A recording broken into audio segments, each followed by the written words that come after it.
ढेंकानाल जिला गोंदिया ब्लॉक विश्व प्रसिद्ध महिमा धर्मर पीठस्थली जोरंदा महिमा गादी आज जोरंदा प्राथमिक स्वास्थ्य केन्द्र ठारे अणसंक्रमक रोगर निरूपण और चिकित्सा शिविर अनुष्ठित हो जाइए। शिविर में श्रीरामचंद्रपुर दृष्टि स्वास्थ्य केन्द्र डाक्तरी दल सहायता करथिले।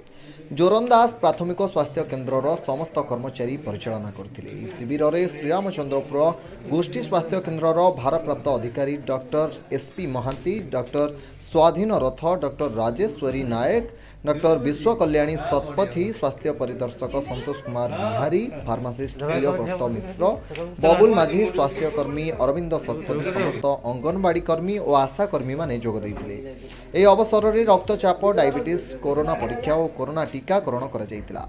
रोगी मानकर स्वास्थ्य परीक्षा करी मागणार औषध बंटन मध्य करा जायतिला। या सहित ओमिक्रॉन द्रुत संक्रमण को दृष्टि में रखी उपस्थित जनसाधारण को सचेतनतार वार्ता देइथिले उपस्थित डाक्तरी दल। ढेंकानाल जिला गोंदियारू बेतुजी प्रसाद बेहरा का रिपोर्ट, संभव टाइम्स।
टिकट सामने देखियो ना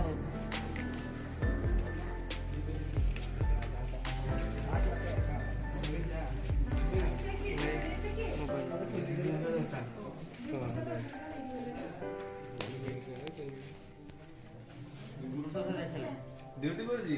हां बढ़िया बढ़िया किंदले मते हां जब तो ठिया पड़ गई चलो मो ड्यूटी पर पड़ ना जो जो